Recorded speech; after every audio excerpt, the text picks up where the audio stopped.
con Emilio Escoto. Grandes por acompañarnos, El Tioca, Exploradores del Sur, BM de Salta, Guillermo Pedalino de Carlos Casares, Fede, Alberto, Emilio Materán, wow, Guillermo Ledesma, gran periodista, Martín, Betacón, bueno, Martín, Daniel, Broche por el Mundo, Alberto, bueno, y ahí entró Emilio y ya vamos en busca de don Emilio. Recemos para que hoy Emilio esté bien y tenga buen wifi. Ahí vamos. Tocamos acá, venimos acá y a ver si aparece Emilio Escoto. Hola, don Emilio, ¿cómo le va? ¿Qué tal? ¿Cómo les va? ¿Cómo te va? Hola, Jorge, Perfecto. oyentes, a todos. Espero que hoy resulte. Se ve como nunca, Emilio. La verdad que hoy se te ve de 10. Buenísimo, buenísimo, buenísimo. Ahí la producción de Moni y de todo el edificio ahí con el tema del Wi-Fi. Un aplauso para Moni, que está detrás de cámara. Sí. Este, Es una grande, Moni. Bueno. ¿Qué tal el día por Buenos Aires, Emilio? bueno, por Buenos Aires acaba de llegar la lluvia. En estos momentos está llegando la tormenta. Dicen que mañana va a estar más fuerte. La verdad que quería comenzar diciendo, hoy es un día lluvioso y tal vez porque, y tal vez porque está llorando el cielo, ¿no? Porque bueno, hoy lamentablemente nos ha dejado una gran moto viajera, la famosa abuela Nelly. Uh-huh. Nos ha dejado, se ha ido al cielo a los, creo que si no me 91. equivoco, 91 años. Uh-huh. Ella comenzó en el mundo de la moto muy tarde, ya de grande. Pero bueno, la abuela Nelly ha estado con nosotros en eventos, en el evento de Gualeguaychú, en muchos lugares donde llegaba con su campera de moto, ¿no? Roja, y con todas sus anécdotas. Entonces, este programa lo dedicamos, a pesar de que lo escuchan en Colombia, lo escuchan en Venezuela, lo escuchan en Miami, en Sí. España, en México, y la abuela Nelly, bueno, en Argentina, pero este programa lo dedicamos a Uh-huh. esta graciosa y simpática abuelita de moto que Sí. nos dejó hoy a los 91 años. Dedicado entonces a la abuela Nelly. A la abuela Nelly, que yo tuve el gusto de conocerla en Ushuaia, en un encuentro de Ushuaia. Se había ido hasta allá. No, lo más. Bueno, Emilio, Bueno, bueno, lamentablemente lamentamos mucho lo de la abuela Nelly, pero tenemos que seguir con el programa y vamos a meterle un poquito de garra, de pila y vamos a seguir viajando como lo veníamos haciendo. ¿Eh? Emilio, cor- bueno, ayer desgraciadamente no sé, había un problemita de Wi-Fi aparentemente, hoy se solucionó. Emilio, en todos estos trayectos que has hecho, eh, ¿cuál fue para vos el más penoso? O sea, donde más se te complicó. si bien hubo en el planeta, ¿no? En el mundo, hubo gran cantidad de momentos muy difíciles. Por Ujú. ejemplo, ya cuando salí, ni bien comenzó el viaje en enero del 85, a mí me toma de sorpresa, a Ujú. mí nos tomó de sorpresa, creo que a todo el continente, la tormenta de El Niño, que en el año Ajá. 85 golpeó la costa de Brasil, la costa este de América, de una manera descomunal, o sea, no se conocía mucho todavía. La palabra El Niño, Ujú. hoy en día tan famosa de esa tormenta, en ese entonces no era conocida, me golpeó ni bien comencé el viaje y me golpeó muy duro, o sea, ver pasar cuerpos flotando, animales, gente, personas, casas destruidas, vivir abajo de semejante lluvia permanente. Si bien eso fue muy difícil y eran los comienzos, o la guerra de Centroamérica, atravesar El Salvador con sus puentes destruidos, escuchando todo el tiempo las ametralladoras, las bombas, Ajá. en la guerra de El Salvador y Nicaragua, que era el Vietnam y el Camboya de Centroamérica. O la Rumania de Ceausescu, que fue también sin comida, sin agua, un país más comunista que los comunistas, o sea, era todavía más encerrado y todo Ajá. más prohibido que incluso en la mismísima Plaza Roja de Moscú, ¿no? O sea, la Rumania de Ceausescu fue, y recorrerlo en la moto, toda esa parte de la cortina de hierro, o por ejemplo, cruzar el desierto de Gobi en China, o Mongolia en aquella época, un país 75 años cerrados en el mundo. No obstante, o el barco que casi se hunde, que fue donde yo digo que descubrí el miedo, el miedo cero, ¿no? El miedo cero es ese que supera todo.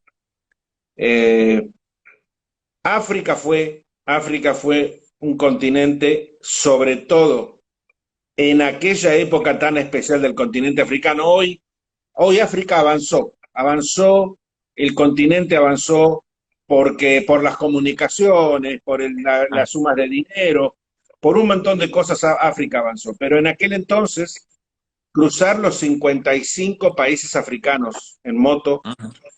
fue el momento más difícil de todo mi viaje.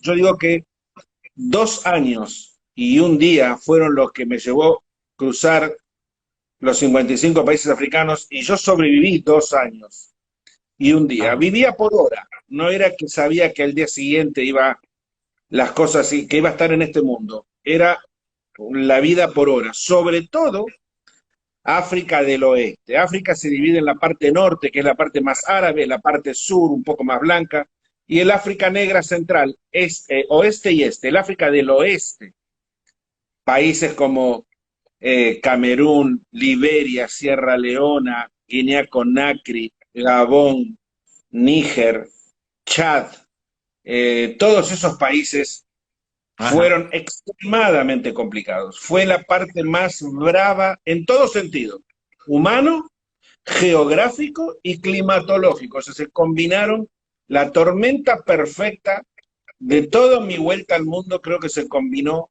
tuvo los aditivos y todos los condimentos en África del Oeste. En esos países no había caminos, llovía todo el día, llovía todos los meses, Ajá. había guerras tribales, había enfermedades, ébola. O sea, Ajá. todo se conjugó para que África del Oeste haya sido. Y hoy en día no cambió mucho porque nadie va de vacaciones a Burkina Faso o a Níger o a Nigeria o a Sierra Leona, nadie.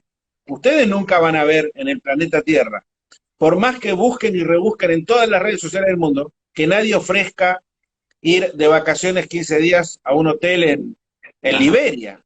Nadie. O en Ghana, o en Ajá. Togo. ¿Alguno conoce a alguien que haya ido de vacaciones a Togo? ¿O a Benín? No. Bueno, o a Burkina Faso, no, a ex Alto Volta, bueno, sigue igual. Sigue todavía hoy en día siendo una región del mundo extremadamente difícil, pero en aquel entonces todavía con grandes presidentes que eran emperadores, como Ajá. Mobutu, por ejemplo, fue la parte más complicada de todo el viaje. Y Bueno, además tuve complicada, sí, discúlpame que te interrumpa, complicada, bueno, en lo personal, por el tema de que todos los sociopolíticos que se estaba viviendo en ese momento. Y la moto, ¿cómo se iba manejando en ese momento por caminos relativamente feos? O sea, ¿te caíste, te ayudaron a levantarla? Contanos alguna de esas historias. bueno, sí, relativamente es una palabra borrala, relativamente no había caminos, no había conexiones. O sea, la moto. Y bueno, la moto obviamente era, yo ya lo expliqué, tenía la gran contra de su peso y su tamaño, y por otro lado tenía el gran beneficio de su peso y su tamaño. Porque, por ejemplo, si bien era extremadamente complejo andar con la moto, yo siempre digo que me la pasé más empujando y tirando que andando, porque la Goldwing, con ese peso que tenía y con ruedas lisas, obviamente siempre se la pasaba hundida, ya sea en el barro, ya sea en la arena, se la pasaba más tiempo hundida que andando. Entonces, ¿cómo hacía cuando me enterraba, por ejemplo? Venía todo un proceso, ¿no? Me quedaba enterrado, si era en la arena es distinto, porque fíjense ustedes, que primero yo descubrí cómo Mm. enterrarme con una Goldwing de 400 kilos en la arena y que quedara parada, enterrada y parada sin poner la pata, Ajá. completamente parada, y bajarme y dejar la moto sin apoyo, porque total estaba tan enterrada que quedaba fija, y me parecía que eso era el fin del mundo, porque ¿quién le iba a sacar de ahí? No había nadie. Después descubriría cuánto peor era todavía cuando el Ajá. barro la atrapaba y se llenaba de lo que llamo chocolate y quedaba hundida en el barro, todavía era peor todavía, con las ruedas que se impregnaban de toda esta costra de barro. Pero ahí venía el proceso, ¿no? Ahí es donde yo me bajaba de la moto solito y ahí me quedaba enfrentando, es muy buena tu pregunta, ¿no? Y la gente que lo Ajá. escucha en este momento, ¿y qué hacía? Ah, bueno, ahí, por ejemplo, que se está viendo en el Sahara. Me quedaba primero enfrentando la situación, o sea, midiendo, tenía que calmarme, era todas las cosas en mi viaje, al estar solo, era un Ujú. proceso. Porque cuando tú estás acompañado enseguida, mira, ¿qué hacemos? A ver, mira, baja, a ver, empuja de... No, yo estaba solo frente a algo que me superaba. Ujú. Estaba solito en una situación extrema, con todo en contra, frente a algo que no iba a poder manejar. Entonces tenía que crear, inventar, Ajá. mi mente tenía que trabajar creando imágenes, como en el ajedrez. Si muevo esta ficha acá, si muevo esta otra, cuál es mejor, cuál pierdo, cuál no pierdo. Tenía que inventar soluciones. Entonces Ajá. era el proceso. Después empezar a empujar. Bueno, a ver si empujo. No, no sirve. Bueno, a ver si hago una canaleta y hacer una canaleta con las manos. ¿Y qué pasa si la canaleta la hago porque entonces abajo puede ser que esté más duro? Todo era descubrir. Todo era descubrir, ahí están las huellas o los ríos. ¿Y cómo? Bueno, el río, ¿por cómo pasaba el río, por ejemplo? Cuando yo llegaba a un río no había puente. Primero venía el asombro. No es como ahora, que uno va con la 1200 y se tira y cruza el agua. No, no era así. Y entonces, ¿qué hacía? Llegaba el río y primero venía, joder, no hay puente, pero ¿cómo no va a haber puente? Y este río, y el camino sigue del otro lado. Pero ¿y cómo Ujú. cruzo este río? ¿Y cuánto mide? ¿Cuánta profundidad? ¿Por dónde? ¿Se va a parar el motor? Estoy en el medio de ninguna parte. Entonces, viene todo el proceso Ajá.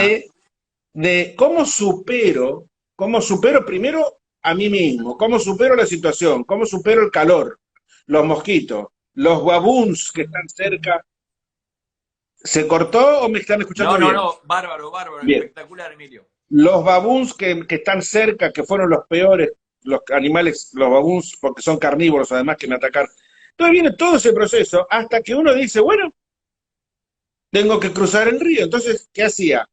Y ahí te sacas la ropa y te metes desnudo buscando el río, que no sabes qué es lo que hay en el río, porque además ríos de África con cocodrilos o no, con víboras o no. Entonces viene el proceso de entrar uno sin la moto y con los pies descalzos ir buscando en el fondo, tratando de interpretar, quiere decir que, para que la gente lo entienda bien, es como si uno cerrara los ojos y fuera ciego.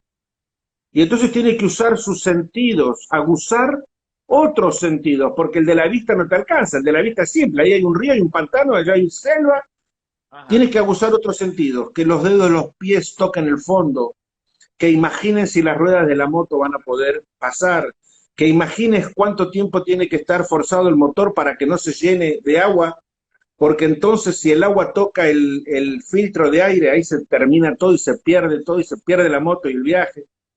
O sea Correcto. que todo era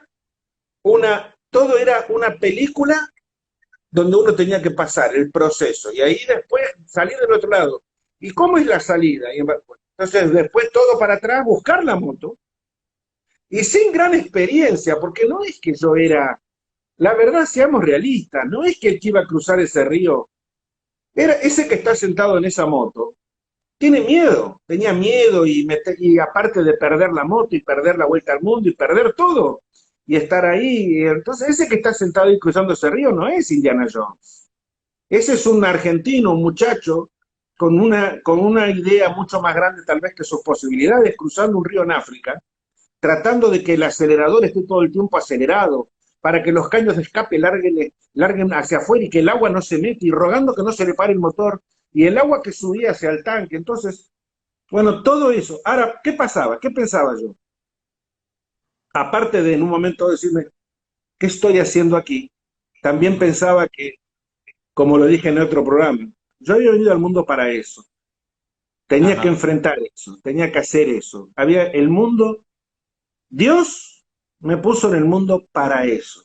No me puso para otra cosa. Yo creo que cumplí, yo creo que cumplí con lo que, si creemos en Dios, cualquiera sea su nombre, Alá o Sí, sí. Jehová o quien sea, o Jesús, pues a mí me dijo, tú tienes que hacer esto. Yo creo que cumplí. Hice lo que de niñito en la cabeza se me metió. Entonces cuando Ajá. estaba en ese río ahí yo decía, estoy haciendo lo que tengo que hacer en la vida. Vine a la vida, no vine para ser médico, no vine para ser ingeniero, no vine para esto. Soy un investigador, soy un viajero, un aventurero, un transhumante. Estoy en este río sin puente, con esta moto, porque acá es donde tengo que estar y acá tengo que encontrar la solución. Y mi viaje fue, en el 90% fue encontrar soluciones Qué bueno. a problemas. A veces, una solución era meterme en otro problema. O sea, esto no lo puedo resolver. ¿Qué tengo que hacer? Y ahí descubrí, por ejemplo, en la vida, cómo cuando me enfrentaba a algo que no podía resolver, no podía atravesar ese muro, encontraba que entonces no hay problema, lo dejo un segundo, me voy a agarrar otro problema, me voy a meter en otro problema, porque en el otro problema tal vez lo puedo resolver y entonces puedo ir por atrás. E iba congeniando, inventando, creando Ajá. situaciones. Mira, me voy a adelantar una pregunta que tú me vas a hacer, ¿puedo? Sí, ¿cómo no? Tú me vas a preguntar, porque me lo dijiste que querías que hoy lo contara, alguna anécdota, sobre todo cómo dormía, cómo comía. Ujú. Les voy a contar dos anécdotas. Nunca las cuento. Una en Mali, cuando yo cruzo el desierto del Sahara, sin dinero, porque yo viajaba siempre, porque cuando uno tiene dinero, todo cambia, uno puede pagar algo. Yo no podía pagar. Ujú. Mi vida, además de luchar contra el camino, contra los conflictos fronterizos, los checkpoints de los militares, había una lucha todavía más grande que todo, que era, no había dinero, no es que podía pagar.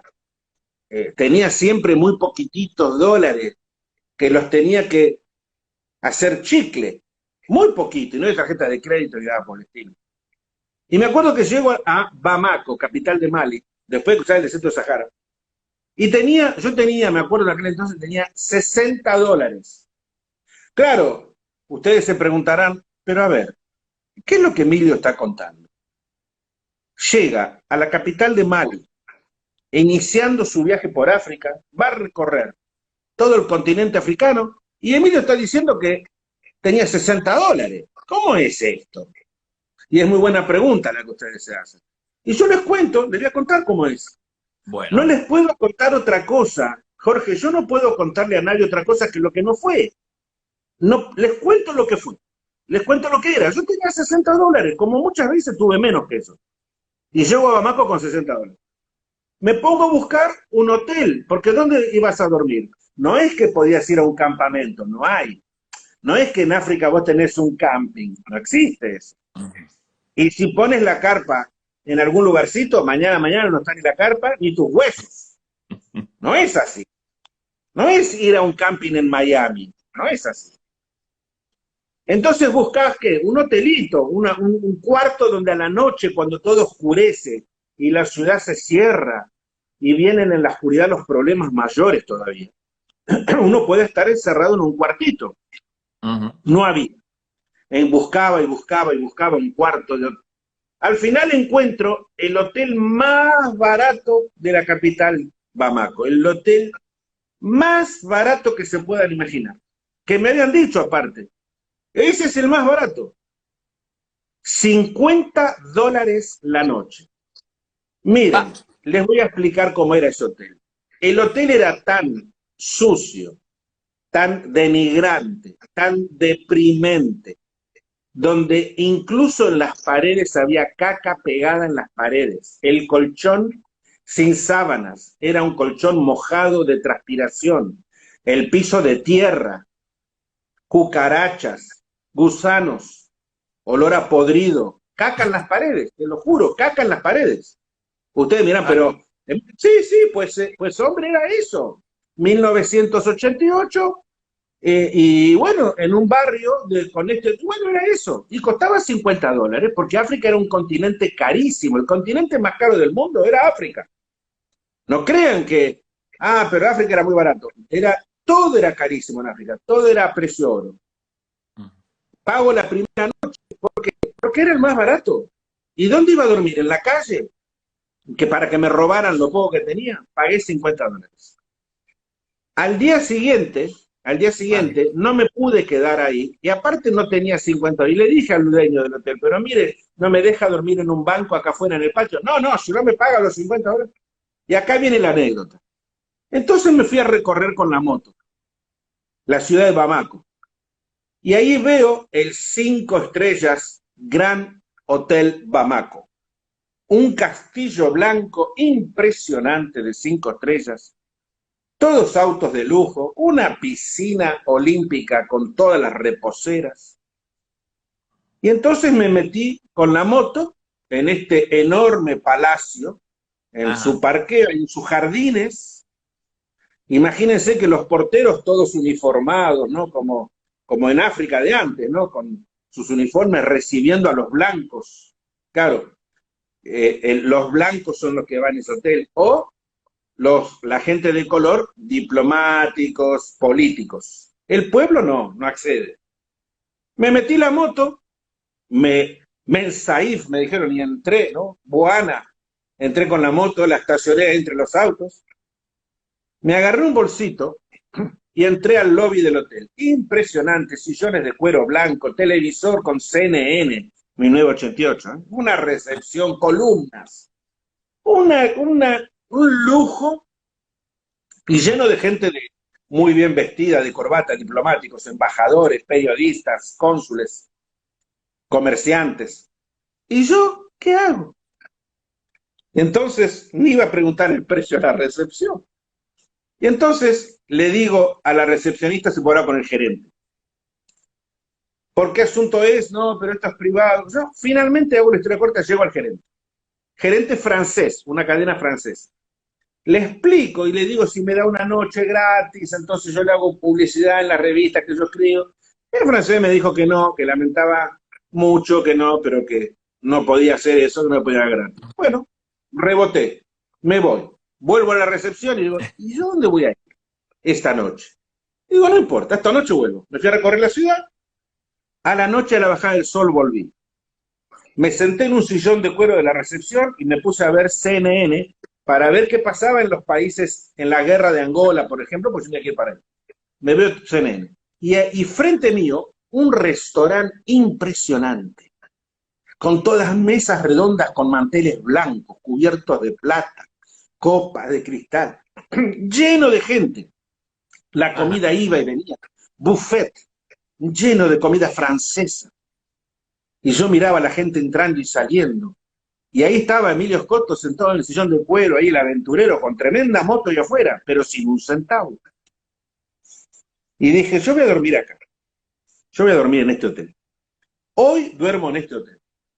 Cuando termina todo a la 1 de la mañana, que yo no daba más de cansancio, se van todos, cierran las dos puertas de madera del restaurante. Yo despacito me levanté, miré que no me miraban, abrí la puerta, me metí en el restaurante, alfombra blanca de este espesor, mesas redondas grandes con manteles blancos hasta el suelo. ¿Voy bien? Sí, sí. Muy Bien. bien, muy bien, muy bien. Me fui hasta el fondo del restaurante de lujo de 5 estrellas. Levanté el mantel de la última mesa, todas en cantidad de mesas redondas, sillas de lujo, cuadros en las paredes lujosos, flores. Me fui al fondo del restaurante, levanté el mantel, me metí abajo de la mesa, me desvestí, me saqué la ropa, con la ropa hice un bollito, me hice una almohada, aire acondicionado fantástico. El aire acondicionado del salón era espectacular. Afuera 45 grados, ahí un aire espectacular frío. Dormí como un bebé abajo de la mesa del restaurante de 5 estrellas, bueno. del hotel de 5 estrellas de Bamako. Claro, a las 6 de la mañana escucho... Digo, joder, ¿y esto? Levanto un poquito el mantel y claro, en la punta de allá había una africana con pasando la aspiradora. Yo digo, ¿y ahora?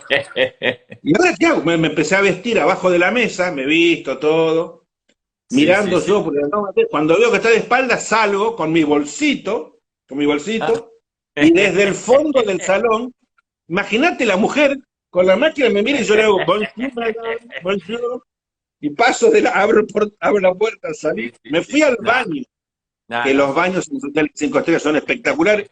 En el baño de 5 estrellas me lavé todo, Sí, ¿no? La sí. gente que iba en el baño me miraba, yo me bañé. Ah, Me fui a la genio. piscina, me Ujú. puse el traje de baño, me fui a la piscina y me Ajá, pasé todo el día en una piscina espectacular, sentado en ajá. una reposera. ¿Por qué podía hacer eso? Y acá viene la pregunta de la gente, ¿no? ¿Pero cómo? Bueno, claro, blanco, un blanco no va a hacer eso si no tiene dinero. Con una moto semejante, obviamente estaba en el hotel.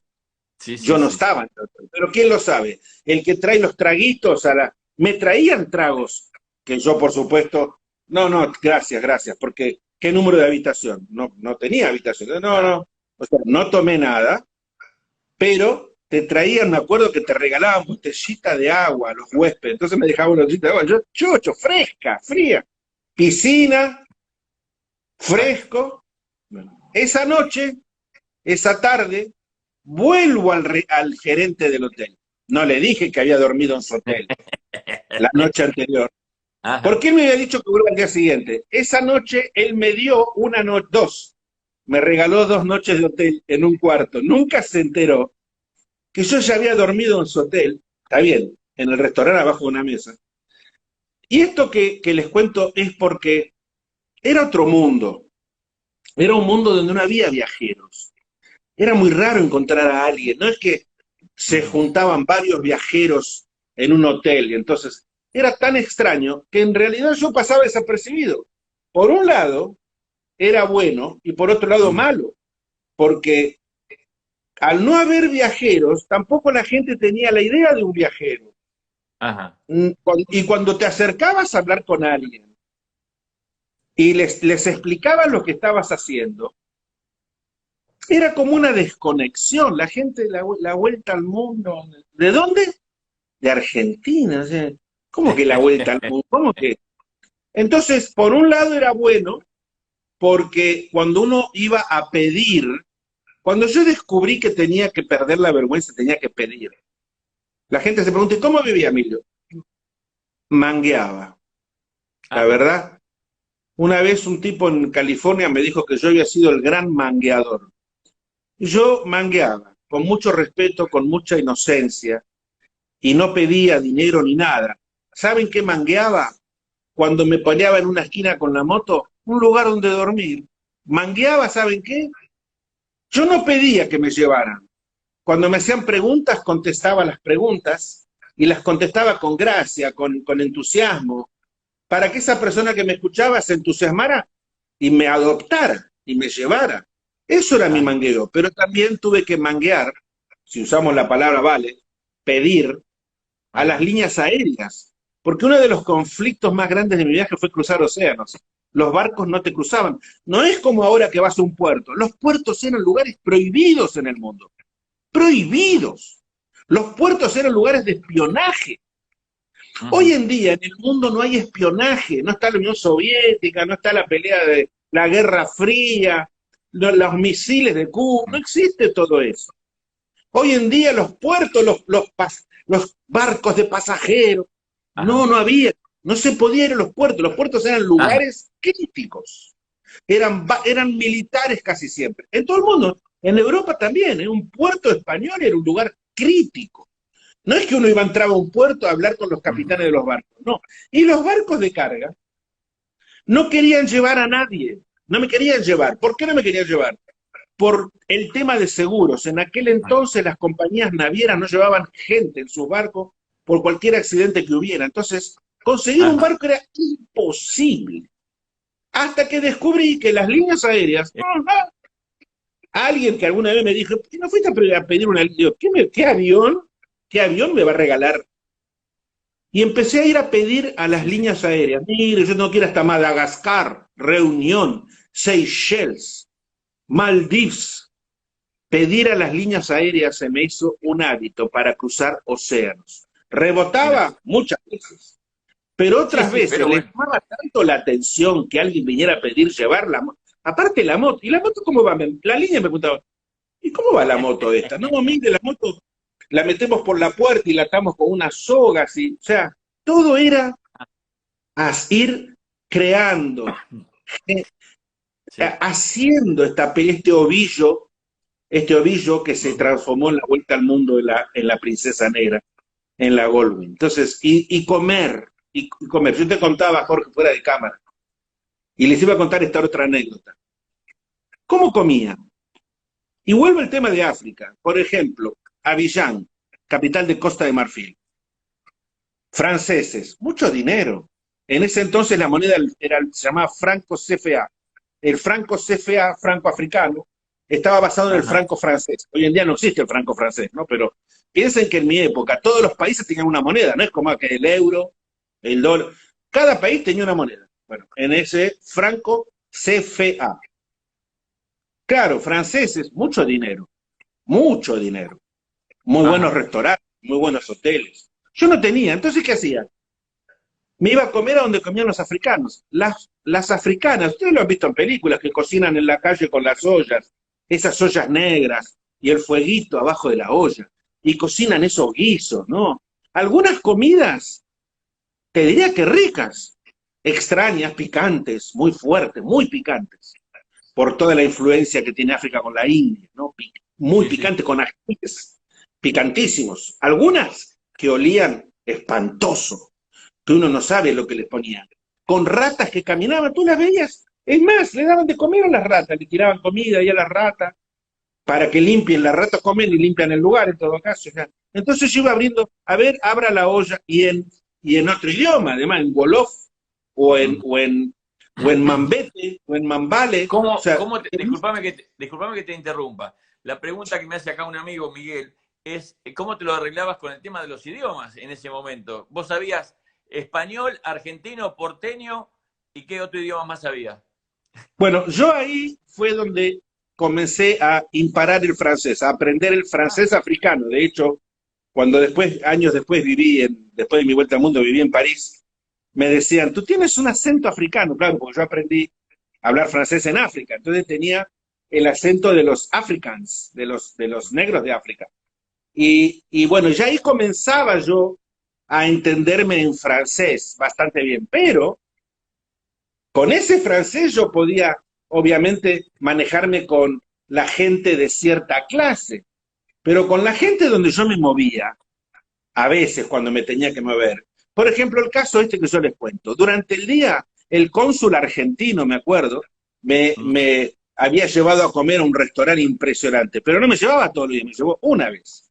Al día siguiente yo pasaba de haber comido con el cónsul argentino en un restaurante de un hotel Sheraton de 5 estrellas frente al lago de Avillán, donde iba a comer el presidente Ufet Boumí, el que le decían el viejo. Al sí. otro día yo pasaba a comer solito en la calle con las negras que cocinaban ahí, las mamás, como le dicen, ¿no? Mamá Black, cocinando, abriendo las ollas, oliendo a ver qué comida mi nariz, y, y, y dormía, y dormía igual. Y con la Ajá. lengua que hacía, les hablaba en francés, pero a ellas no, porque hablaban en Wolof. Y entonces, ¿qué hacía yo? Aprendía palabras en Wolof, aprendía palabras en Swahili. Y la verdad tengo que reconocer que me era fácil, o sea, al estar, vuelvo a lo mismo, El estar solo te obliga a enfrentarte a todas las cosas de la vida. El estar solo no tienes en qué apoyarte. O hablas Ah, o hablas, o comes, o piensas o piensas. Nadie te va a... Eres tú ajá. y quien tienes adelante. Entonces, y a las señoras que cocinaban ahí con todos sus trajes de color, claro, me escuchaban una palabra en Wolof, ¿no? O en Swahili, ¿no? Jambo, Wana, Abari, Misui Sana, Cuajere. Y entonces la gente le encantaba eso. Ajá.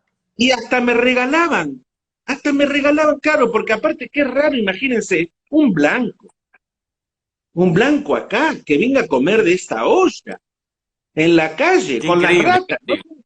Claro, no, nada en mi viaje, nada encajaba. ¿Cómo puede ser que este tipo tiene una moto que parece un Rolls Royce y este tipo come en las ollas que ni siquiera las lavamos en toda la semana, en aceites que Ajá. parecen aceites de locomotora de ferrocarril, Sí, cosas sí, fritas, muchas. Y yo comía esas cosas fritas, y cuando mirabas el aceite era alquitrán, sí, sí, sí, y sí. gustaba más. O sea, las enfermedades sí, bueno, tuve malaria, pero no por comidas, tuve malaria por el mosquito anófeles, pero Ajá. esas lenguas que iba aprendiendo y un poquito de ruso y un poquito de árabe, Ana te llevo el jaulajal en Pitarraya Naría, Ana Sí, la ibas te quema la... zafando. Claro, con el poquito de árabe, Batashi Baba y Cuidé, Osita, Osite Maizú, en japonés, o sea, Ah, yo iba aprendiendo de a poquito. a comunicarme, Ajá. aunque sea mal, en todas las lenguas que podía meterme en el cuerpo. El tema Ajá. era, mi cuerpo tenía que dejar entrar idiomas, lenguas, dialectos, lo que sea, Sí, para aunque poder hable vivir, como para poder Tarzán, vivir. Ajá. Emilio, para discúlpame, comunicar. sí, discúlpame que te interrumpa. Miguel, Gustavo, Raúl de La Plata preguntan el tema del combustible. ¿Qué pasaba con el combustible? ¿Cómo hacías con el combustible? Bien, ahora La vaca quedaba les voy a, nafta. les voy a decir algo que les va a asombrar muchísimo. Y es un mensaje aparte. Bueno. Si bien yo en la moto llevaba dos tanques planos Uh-huh, en los costados de los baúles de los costados. En Italia, antes de cruzar el desierto del Sahara, uh-huh. había conseguido unos tanques de gasolina chatos Ajá. que los había enganchado como extensión de los baúles traseros. Antiscopio. Eran tanques italianos que adentro tenían todo un enrejado metálico porque yo sabía que me iba a África y había guerras y si le pegaban un tiro a un tanque volaba por el aire. Estos se llaman antiscopio, antiexplosión, porque tienen Ajá. una malla metálica adentro y si una bala le entra no explota. Y ahí llevaba gasolina extra. Además llevaba un tanque de 10 litros de agua enroscado con una toalla mojada con soga para tener agua más o menos. El agua igual duraba poco porque por el calor al día siguiente se pudría, pero, y ahí viene el mensaje, la verdad, gasolina había en todas partes. Señores, señoras, y por qué no niños. En el medio de las selvas del Congo, donde solo había hipopótamo, elefante y monos, había una Shell. Mirá. Gasolina en el mundo hay en todas partes. A tal punto que hoy en día, si uno va a recorrer el mundo, lo más probable es que se ponga tanques de gasolina en el auto o en la moto o en el camión. Terminan siendo de adorno, porque la cruda verdad es que hoy más que nunca, pero ya incluso en mi época, hace 30 años, había una gasolinera en cualquier esquina de selva, en el medio de una guerra. Caían las bombas y había una gasolinera. Pero, ¿qué problema es el que uno se va a encontrar si no es el de la gasolina?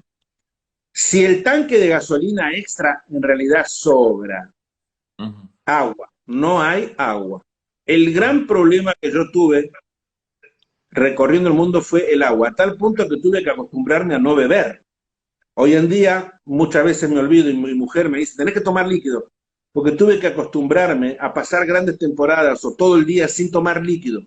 El agua Ajá. es el gran conflicto. Agua no hay. Y en muchos lugares que uno llega se va a Ajá. encontrar muerto de sed y no hay agua. Gasolina, toda la que quieras, pero Emilio, agua no.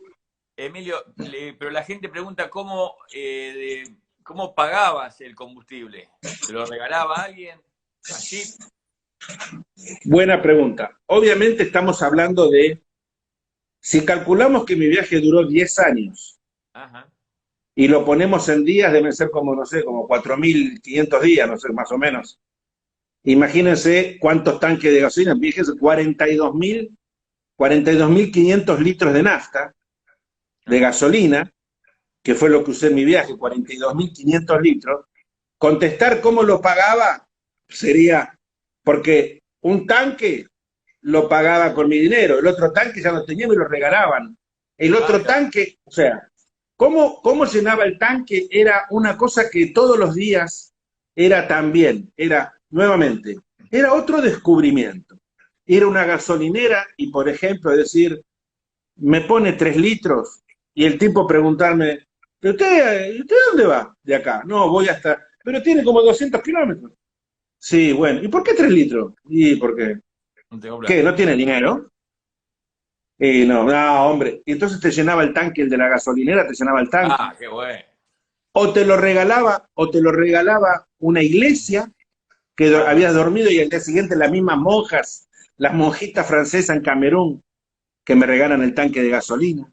Yo siempre decía, yo no necesito un tanque de gasolina, no necesito dinero, lo único que necesito es mis rollos de fotografía que no podía comprar, Ajá. que creo que conté, los rollos de fotografía, yo sacaba muchas fotos, y ahora hay que revelarlos porque eran diapositivas, no tenía dinero para revelar, era carísimo revelar rollos de diapositiva, y había que comprar los marquitos, y los plásticos para poner los marquitos, y hay que manguearlos. Ir a una casa de fotos, claro, esto sería casa de fotos, y pedí con el dueño, y pedirle que por favor me revelara gratis los rollitos. Y después decirle que me regalara rollitos, por ejemplo. No, no, bueno, yo te revelo estos 50 rollos, pero los otros vete a otra casa que te regalen. Y así, porque yo no hubiese podido pagar de ninguna manera el revelado de 50 rollos de fotos. ¿No? Con ese poquito de dinero que tenía era para sobrevivir, no para pagar. Todo era pedirlo, que la gente se envolviera con el viaje. Todo era manguear de alguna manera. Y Ajá. entonces, y entonces así era igual la gasolina.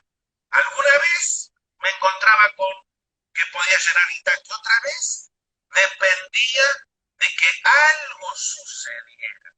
Y siempre digo, en 300 kilómetros en la vida de un hombre suceden tantas cosas que Ajá. uno siempre puede encontrarse con problemas o soluciones. Y así llenaba los tanques. Qué bueno, qué bueno. Bueno, contanos en qué lugar te gustó o qué comida extrañas hoy de todo ese mundo que anduviste.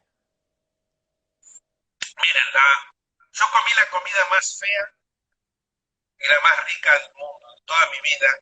Sí. La comida más fea, más impresionante, que me llevó 2 años sacarme el gusto de la boca, fue justamente cruzando un río en África, el río Corubal, entre Guinea-Bissau y Guinea-Conakry. Yo cruzo el río Ajá. Corubal en un back. Del otro lado, hacía varios días que estaba, hacía como 4 o 5 días que estaba luchando con la selva. Y había unas Ajá. mujeres, tres mujeres, tengo la foto y todo de esas mujeres cocinando desnudas, con las tetas al aire, estaban cocinando una comida roja en unas ollas. Y yo me acuerdo que estaba Ajá. desesperado, y en una olla había una comida blanca y una comida roja. Me acuerdo que me agarré, me convidaron en un plato, se comía con la mano, y yo me cogí así con la mano un poco de comida de esta blanca y de la roja, porque había que hacer la pasta, Ajá. y me la Sí, mandé en la sí. boca. Bueno, yo estuve 2 días vomitando, tirado en el río Curubal, varias horas largando los intestinos de hace 3 años. Fua. Me quedó en la boca durante 2 años. Era como una combinación de carne podrida, huevos podridos, pero lo más importante de todo era el gusto fue como si no me puedo olvidar porque te digo que durante 2 años lo tuve en la nariz. Era como si uno fuera Ajá. al río, ¿no? Uno va al río y en el río hay escalinatas de cemento, ¿no? Y ahí se hace verdín, ¿no? Ese verdín que Sí, uno sí, sí. pisa y patina, ese verdín verde, y uno patina y se cae y se rompe. Sí, sí, Bueno, sí, sí. como si hubiese raspado ese verdín, moho, ¿no? El moho. Sí, sí, sí. Y Ah, ese moho, esa pelota de moho la hubiese hervido. Bueno, ese moho que huele, que si uno huele, el moho huele a ese pasto medio podredumbre, ¿no? Hay un ajá, olor muy específico del moho. Se me quedó en la garganta y el cuerpo para siempre. Y la más rica del mundo ajá, fue en Libia, la Libia de Gaddafi, de Muammar Gaddafi, que para mí fue espectacular ajá, Muammar Gaddafi. La verdad que yo tengo muy hermosos recuerdos de la Libia de Gaddafi. Un imán, un hombre santo, que me ve en televisión cuando doy la vuelta de honor con la bandera argentina al estadio con 55.000 personas gritando justo antes de la final del torneo de África con la moto dentro del estadio y la gente gritando Argentina, Argentina. Un imán, un hombre santo, vio en su casa a unos cuantos ajá, kilómetros, a 100 kilómetros, me vio en la televisión y le dijo a unos jóvenes, vayan a buscarlo y traigan. Entonces unos jóvenes vinieron en moto, me vinieron a buscar a Trípoli y me llevaron a este lugar que se llama Leptisman, donde hay ruinas romanas. Y este hombre santo, con su barba blanca y su túnica blanca, ¿no? Un imán musulmán, me invitó a su casa, ¿no? Y ahí nos sentamos en el suelo, no había mujeres, éramos más o menos 10 ajá, muchachos, sus hijos también y él. Y entonces unas señoras, tapadas todas, unas mujeres tapadas, trajeron la comida, pusieron unas bandejas metálicas en el ajá. suelo frente a nuestras piernas. La comida fue la más rica de toda mi vida, nunca más voy a comer esa comida. Y era ¿Y qué? camello, carne de camello. El Ah, camello se come también, se come el camello viejo, el camello que ya dio su vida, ya no trabaja, el camello viejo se come. No se comercializa porque si no sería una barbarie, pero cuando el ajá, camello es una como agasajara. Ese camello, ¿qué se hace? Se entierra bajo la arena, se deja 3 días bajo las arenas del Sahara, envuelto en hojas de palma. Y esa ajá, carne se cocina y es la carne más, con papas, ciruelas, damascos, con el jugo y arvejas. Bueno, y se hace una comida árabe con carne de ajá, camello, que fue, lo recuerdo siempre, siempre lo cuento, la comida más rica del mundo. Si bien también he comido cucarachas, víbora, ajá. cocodrilo, cien pies, murciélago, aunque que ahora no está de moda, ahora, Sí. gusanos, Ah, las langostas, miren, una vez en Yemen, ustedes lo conocen, Yemen, le dicen, Yemen. Hubo las langostas esas que vienen volando en el aire, hubo ¿cómo se llama? Estas que vienen en las nubes. Y sí, yo sí, vi que toda langosta. la gente corría, yo estaba con gente, corría, vamos, vamos, me decían los yemenitas, vamos, vamos, vamos. Veía que las mujeres corrían con sartenes, ¿no? Decía, ¿qué pasa? Y corríamos todos hacia el campo, y las nubes caen, y entonces, con las sartenes, le pegan y las meten ahí, las fríen. Ahí mismo las fríen. Y Ah, comían, y era riquísima, las langostas fritas, con un poquito de sal. Era como comer papa frita, con el juguito y todo. nada, O, nada. no sé si me están escuchando desde México. Sí, A ver, México. perfecto. Sí, sí. Todo perfecto. Cuando llego a México en el 85, que estaba con una familia, era el terremoto del 85, y una familia me dice, mira, vamos a ir fuera de México a 50 kilómetros, que tenemos una casita, si quieres, sí, sí, voy, y fuimos. Este lugar, este pueblito en México, a 50 kilómetros de México City, es un lugar famoso por la música y por los jumiles, jumiles. Sí, los mexicanos que me están escuchando, los jumiles. ¿Y qué son los jumiles? El jumil es una chinche, ¿vieron la chinche argentina? La chinche verde, ese animal, ese Sí, insecto triangular que uno lo pisa y huele tremendo. sí, Bueno, horrible. el jumil es una chinche, pero negra, en vez de verde, de color negro, que no huele cuando uno lo pisa. Pero es igual que la chinche que en Argentina llamamos chinche verde, que huele mal. Entonces, la señora estaba sentada ahí con una Ajá, palangana llena de estos animalitos negros caminando, Y entonces ahí me explican, sí, son jumiles. Y yo, hay algo que tenía claro, quiero probar todo en la vida, quiero vivir todas las cosas, políticas, sociales, económicas, climáticas Ajá. y de alimentación. Lo que alguien come, quiero probarlo. Quiero, si alguien lo come, ¿y esto se come? Sí, sí, nosotros no, me dice, pero hay algunos que lo comen. Sí. Y entonces le digo a la señora me dice, ¿quiere, quiere? Bueno, le digo, me acuerdo que me lo regaló. Entonces se pone una tortilla, o sea, todo el mundo sabe que es una tortilla, ¿no? Un pequeño platito de tortilla, de maíz, ¿no? Una tortilla. Entonces con una tacita, toma todos esta, con una taza la mete en la palangana y mete toda una montaña de estos animalitos que, y enseguida la cierra, como una empanada, pero en vez de ser una empanada triangular, como un Sí, sí. taco mexicano, ¿no? Como un tubito, un burrito, un tubo, ¿no? Lo cierra y claro, me lo da. Claro, cuando me da el tubo en la mano, el tubo se movía, ¿no? O sea, los bichitos adentro. Claro, cuando agarré el tubo y en la mano se movían los animalitos ya. Entonces la señora me dice, coma, coma. Y ahí dije, bueno, ya estoy en el baile. Y entonces dije, error. Dije, bueno, voy a pegar un mordisco, un buen mordisco y listo. Claro, metí la boca, le pegué un mordisco a la punta de este tubo, crunch, y se me llenaron la boca con todos los jumiles, que caminaban tratando de escapar. Me Oh, hacían cosquillas dentro de la boca y tenía todo eso, que aparte cuando mordía escuchaba crunch, como cucarachas, ¿no? O sea, y claro, sentía sí, el sí. juguito que salía. La impresión era tremenda. Entonces, Mm.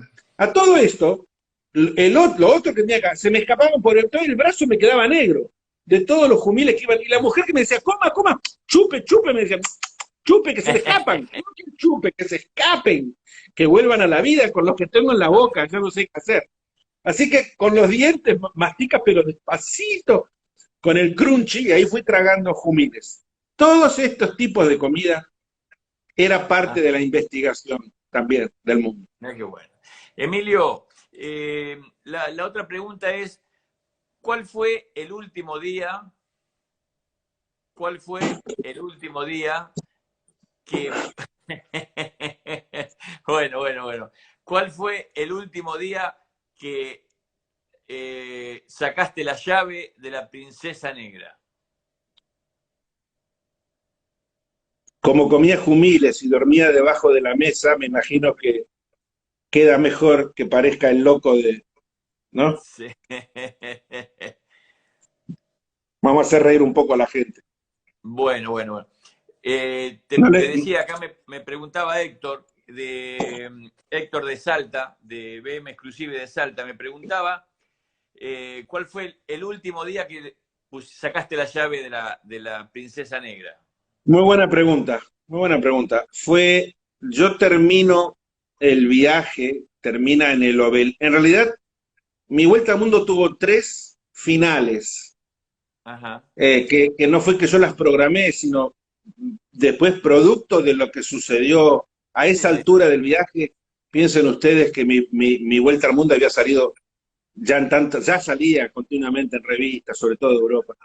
Entonces, la primera final se hizo en el Obelisco, cuando Ujú. yo llego seguido desde Mar del Plata, por todas esas motos y autos, taxis, tocando bocina, camiones, el programa de Susana Jiménez, en fin, toda la historia. Pero también Honda Importadora Mediterránea, José Franco, que era Honda IMSA en aquel entonces, que era el representante de Honda, había programado regalarme una moto, una Africa Twin, a cambio de Ah, qué bueno. que se hiciera la final en Córdoba. Entonces, yo parto con la Princesa Negra. Yo podía estar solamente un mes en Argentina, porque tenía otros compromisos para la tercera llegada, que se iba a hacer la final en España. Parto a Ajá, Córdoba con la Princesa Negra, se hace el desfile en Córdoba, se había inaugurado un mall muy grande en ajá. Córdoba capital, y ahí entramos la moto con música de carrozas de fuego, chan, chan, cha, cha, chan, chan. Bueno, habían puesto pantallas, fue impresionante. Y entonces dentro del mall, con miles de personas, José Franco de Onda IMSA, Onda Mediterránea. Saludos a José Franco y a su familia. Me regalan una Africa Twin. Pa. Y, pero yo no podía todavía darle calma a la princesa negra porque tenía un compromiso. Y el compromiso era que el desfile final, si bien había comenzado en Buenos Aires, el desfile final se hacía en la Avenida Castellana en Madrid, España. Entonces, Iberia me lleva a los 30 días, que es lo máximo que estoy en Argentina después de 10 años, estoy 30 días, que a mi familia casi ni los vi, a mi madre creo que la vi un solo día. Iberia me lleva a mí, a Mónica, con la moto a España, y en la Avenida Castellana se hace el desfile final de la Vuelta al Mundo. De ahí, la moto se lleva a Barcelona, y en Barcelona, Jordi Pujol, que era presidente de la Generalitat de Cataluña en aquel entonces, Jordi Pujol, viene al stand de Honda España, donde metimos la Princesa Negra, entra al stand, vienen las cámaras de televisión, TV3, y todo, se arranca la Princesa Negra, se acelera, ¡bum, bum, bum, bum!